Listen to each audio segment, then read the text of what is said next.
जंगल के एक हिस्से में घने पेड़ों के बीच एक बड़ा सा आम का पेड़ था। वह आम का पेड़ एक चील का था। उसका नाम चंगू चील था। जंगल में एक नई चिड़िया अपने दो बच्चों के साथ रहने आई थी। मम्मा, ये जंगल भी हमारे जंगल जैसा ही सूखने वाला है। लेकिन हमारा जंगल तो पूरी तरह से सूख चुका है। हम इस जंगल में कुछ दिन अपना गुजारा कर लेंगे। पीहू अपने लिए एक अच्छा सा घोंसला बनाती है। एक दो दिन में पीहू जंगल के पक्षियों के साथ घुल मिल जाती है। एक दिन, बच्चों, मैं बाहर जाकर कुछ खाने के लिए ढूंढ कर लाती हूँ। आप दोनों घर पर रहो और हाँ, झगड़ा मत करो। ऐसा कहकर पीहू चिड़िया खाना ढूंढने बाहर जाती है। बहुत दूर दूर तक उड़ने के बाद भी पीहू को कुछ भी नहीं मिलता। अब पीहू घने झाड़ियों के पास पहुंच गई थी। इतनी दूर आ चुकी हूँ, फिर भी मुझे कुछ नहीं मिला। चलो, एक बार इस झाड़ियों में देख लेती हूँ, हो सकता है कुछ मिल जाए। पीहू चिड़िया जैसे ही घने झाड़ियों के बीच जाती है तो वो देखती है कि एक बहुत बड़ा आम का पेड़ है और पेड़ पर बहुत सारे आम लगे हुए हैं। ये देखकर पीहू चिड़िया बहुत खुश हो जाती है। यहाँ तो बहुत सारे आम हैं। आज तो मेरे बच्चे बहुत खुश हो जाएंगे। ऐसा कहकर पीहू चिड़िया एक आम लेकर वहां से चली जाती है। थोड़ी देर बाद पीहू चिड़िया अपने घर के पास आ जाती है तो बच्चे घर के पास वाले पेड़ के नीचे खेल रहे थे। बच्चों चलो, मैं आज तुम्हारे लिए मीठा फल लेकर आई हूँ। आप दोनों जल्दी से घर आ जाओ। मामा आप चलो, हम थोड़ी देर में आते हैं। हाँ हाँ, लेकिन जल्दी आ जाना। पीहू चिड़िया घर आ जाती है। तभी वहां पर बिजली कौवी और छन्नू बुआ आ जाती है। अरे वाह, कितना रसीला आम है। हम कितने दिनों से जंगल में रहते हैं, लेकिन आज तक हमें आम नहीं मिले। हाँ हाँ, छन्नू बुआ कितना रसीला आम है। ऐसा कहकर बिजली कौवी और छन्नू बुआ वो आम खा लेती हैं। लेकिन पीहू चिड़िया उन दोनों को कुछ नहीं कहती, लेकिन थोड़ी उदास जरूर हो जाती है। माफ करो पीहू, इतना रसीला आम देखकर हम अपने आप को रोक नहीं पाए। हाँ पीहू, आम बहुत ही मीठा था। आज तो मजा आ गया। ऐसा कहकर बिजली कौवी और छन्नो बुआ वहां से निकल जाते हैं और तभी बच्चे घर आ जाते हैं और वो देखते हैं कि वहां आम की गुठली पड़ी है। मम्मा, आज आपने आम लाए हैं और आपने अपना आम हमें आने से पहले ही खा लिया। अब आप हमें हमारा आम दे दो। आम तो अब नहीं रहा और मैंने ये आम नहीं खाया। मैं तो आम तुम्हारे लिए लाई थी। पीहू चिड़िया बच्चों को सारी बात बताती है, लेकिन बच्चे रोने लगते हैं। मम्मा, हमें आम चाहिए, आप हमें आम लाकर दो। बच्चों, ऐसी जिद नहीं करते। मैं कल तुम्हारे लिए जरूर आम लाकर दूंगी। अभी आप ये सूखा अनाज खा लो। जैसे तैसे पीहू चिड़िया बच्चों को सूखा अनाज देती है। कालू जी, उस नई आई हुई चिड़िया ने न जाने कहां से बहुत ही मीठा आम लाया था। आप भी ऐसे ही मीठे मीठे फल लाया करो। मैंने तो आसपास की जगहों पर देखा है, लेकिन आम का पेड़ कहीं पर नहीं है। तो कल आप उस चिड़िया का पीछा करो, वो कल भी जरूर आम लेने जाएगी। रात के समय चंगू चील अपने आम के पेड़ के पास आता है और आम गिनता है तो उसकी गिनती में एक आम कम पड़ जाता है। हो ना हो, यहाँ पर जरूर कोई आया था जिसने आम की चोरी की है। कल मैं आम के पास छुपकर ही चोर का पता लगाऊंगा। सुबह हो जाती है। मम्मा, आज आप हमारे लिए आम लेकर आओगी ना? हाँ मम्मा, आज हमें आम खाने हैं। आप आज हमारे लिए आम जरूर लेकर आना। हाँ बच्चों, आज मैं तुम्हारे लिए आम जरूर लेकर आऊंगी। ऐसा कहकर पीहू चिड़िया आम के पेड़ की दिशा में निकल जाती है और कालू कौआ भी चिड़िया का पीछा करता है। चंगू चील सुबह से पेड़ के पास बैठा था। बहुत प्यास लगी है, सुबह से यहाँ बैठा हूँ, अभी तक तो कोई नजर नहीं आया। चलो, मैं जल्दी से पानी पीकर आता हूँ। चंगू चील पानी पीने के लिए निकल जाता है और वहां पर पीहू चिड़िया पहुंच जाती है। कालू कौवा एक घने पेड़ की डाली पर बैठ जाता है। अच्छा, तो पीहू यहाँ से लेकर जाती है आम। आज तक तो हमें भी नहीं पता चला कि यहाँ आम का पेड़ है। पीहू चिड़िया एक आम तोड़कर वहां से निकल जाती है और फिर कालू कौवा आम लेने के लिए आम के पेड़ की एक डाली पर बैठ जाता है। वाह, कितने सारे आम हैं। आज तो मैं 2-4 आम तो लेकर ही जाऊंगा।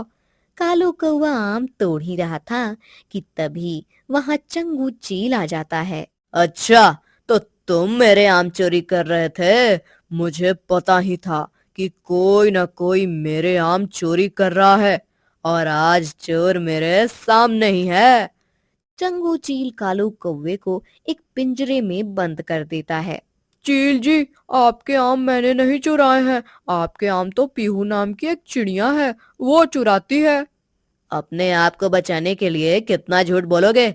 मुझे पता है कि आम तुमने ही चुराए हैं, और मैंने तुम्हें रंगे हाथ पकड़ा है। कालू कौवे को पिंजरे में बंद करके चंगू चील वहां से चला जाता है और पीहू आम लेकर थोड़ी ही दूर आई थी तो उसे सुनाई देता है, कोई मुझे कुछ खाने को दे दो, मुझे बहुत भूख लगी है। कोई मुझे खाने को दे दो, मुझे बहुत भूख लगी है। भूख की वजह से मुझे चक्कर आ रहे हैं।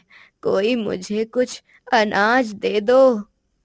पीहू चिड़िया जब नीचे दिखती है तो उसे एक बुढ़ी चिड़िया दिखाई देती है। वह उसके पास जाती है। बूढ़ी चिड़िया को इस अवस्था में देखकर पीहू चिड़िया तुरंत अपना आम उस बुढ़ी चिड़िया को दे देती है। माँ जी, ये लो, आप ये आम खा लो, आपको आराम मिलेगा। बूढ़ी चिड़िया जल्दी से वो आम खा लेती है और थोड़ी देर बाद उसे अच्छा महसूस होता है। कौन हो तुम, जिसने मुझे आम खिलाया, वो भी उस समय जिस समय जंगल में अनाज ढूंढना भी मुश्किल है। भगवान तुम्हारा भला करे। ऐसा कहकर बुढ़ी चिड़िया वहां से चली जाती है और फिर जंगल में अंधेरा भी होने लगा था। इस समय घने झाड़ियों में आम के पेड़ के पास जाना सही नहीं होगा, लेकिन अब मैं बच्चों को क्या जवाब दूं? ऐसा सोचते सोचते पीहू चिड़िया घर की तरफ जा रही थी। तभी उसे मिट्ठू तोते का घोंसला दिखाई देता है और वो मिट्ठू के घर आ जाती है। मिट्ठू भाई, आज मेरे पास कुछ भी अनाज नहीं है, क्या आप मुझे कुछ अनाज दे देंगे? 1-2 दिन में मैं आपका अनाज वापस करूंगी। मिट्ठू तोता दिल का बहुत ही अच्छा पक्षी था। वो कुछ पूछे बिना ही चिड़िया को थोड़ा अनाज दे देता है और उसे लेकर पीहू अपने घर आ जाती है। बच्चों, आप दोनों मिलकर ये अनाज खा लो। मम्मा, आप हमारे लिए तो आम लाने वाली थी ना? हाँ बच्चों, लेकिन पीहू चिड़िया बच्चों को सारी बात बताती है। बूढ़ी चिड़िया का दुख सुनकर बच्चे भी उदास हो जाते हैं और वो सूखा अनाज खा लेते हैं और सो जाते हैं। बच्चों को आम खाने हैं, लेकिन मैं उन्हें जंगल जाकर भी आम लेकर नहीं दे पा रही। कल मैं जरूर अपने बच्चों के लिए आम लेकर आऊंगी। और इधर बिजली कौवी कालू कौवे की राह देखते देखते सो जाती है। फिर दूसरे दिन, कालू जी अभी तक घर नहीं आए, कहीं कालू जी मुसीबत में तो नहीं? बिजली कौवी जंगल में यहाँ वहाँ कालू को ढूंढने लगती है। बच्चों, मैं अनाज ढूंढने बाहर जा रही हूँ, आप दोनों अपना ख्याल रखना। हाँ हाँ मम्मी, लेकिन आज आप हमारे लिए आम जरूर लाना। पीहू चिड़िया घनी झाड़ियों की तरफ निकल जाती है। मिट्ठू भाई, कालू जी कल से घर नहीं आए हैं, पता नहीं कहाँ चले गए। आप मुझे कालू जी को ढूंढने में मदद करो।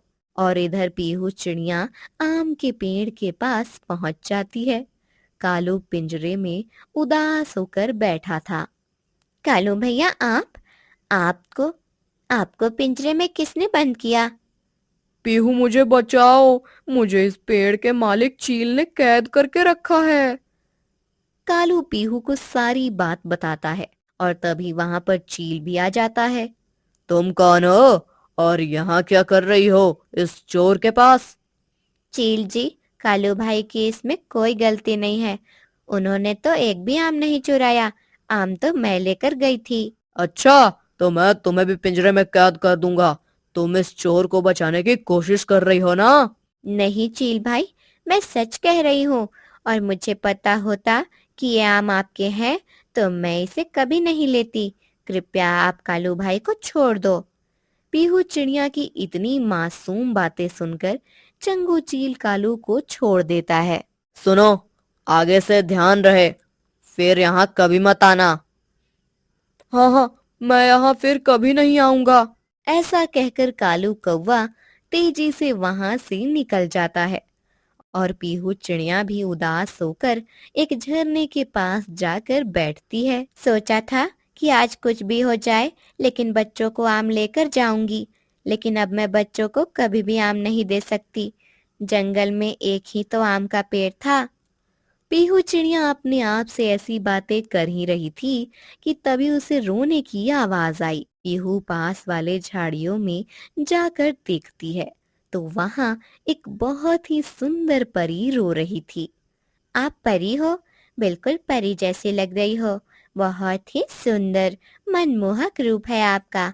लेकिन आप ऐसे रो क्यों रही हो? हाँ, मैं एक परी हूँ और मेरी जादुई छड़ी इन कांटों वाली झाड़ियों में गिर गई है और मैं कांटों वाली झाड़ियों में नहीं जा सकती। मेरे पंख इतने कोमल हैं कि वो कांटों से फट जाएंगे। अब मैं अपनी छड़ी कैसे निकालूं? आप तो जादू से अपनी छड़ी निकाल सकती हो ना? नहीं, मैं अपनी छड़ी के बिना जादू नहीं कर सकती। क्या तुम मेरी छड़ी निकाल दोगी? हाँ हाँ, बिल्कुल। मैं तो ये छड़ी आसानी से निकाल सकती हूँ। पीहू चिड़िया झाड़ियों के अंदर जाकर परी की जादुई छड़ी निकाल देती है और पीहू को भी एक पंख में कांटा चुभने की वजह से दर्द होने लगा। "एह, सुंदर परी, ये लो आपकी छड़ी और रोना बंद करो। चिड़िया, आज तुम्हारी वजह से ही मुझे मेरी जादुई छड़ी फिर से मिल गई। परी जादुई छड़ी पीहू चिड़िया पर घुमाती है और तभी पीहू चिड़िया के पंख का दर्द खत्म हो जाता है। आज तुम्हें जो मांगना है मांगो, मैं तुम्हारी इच्छा इस जादुई छड़ी से पूरी कर सकती हूँ। नहीं नहीं, मैंने ये काम किसी इच्छा पूर्ति के लिए नहीं किया। ये तो मेरा फर्ज था। हाँ हाँ, मुझे पता है, इसलिए तो मैं तुम्हारी इच्छा पूछ रही थी। तुम बहुत मासूम हो और भोली चिड़िया हो। क्यों ना मैं परी से जंगल के सारे पक्षियों के लिए मीठे फलों के पेड़ मांग लूं? परी जी, क्या आप हम जंगल के सारे पक्षियों के लिए कुछ मीठे फलों के पेड़ दे सकती हो जिसमें बहुत सारे फल लगे हों? हाँ प्यारी चिड़िया, आप तो बहुत दयालु हो। मेरी शक्ति का उपयोग किसी अच्छे काम के लिए हो, इससे अच्छी बात क्या है मेरे लिए। और जब तक ये पेड़ है तब तक इन पेड़ों पर मीठे फल रहेंगे। परी जैसे ही अपनी जादुई छड़ी घुमाती है तो छड़ी से रोशनी निकलती है और तुरंत वहां अलग अलग तरह के मीठे फलों के पेड़ दिखाई देते हैं और परी भी वहां से गायब हो जाती है। इधर कालू कौवा सारे पक्षियों को सारी बात बता रहा था।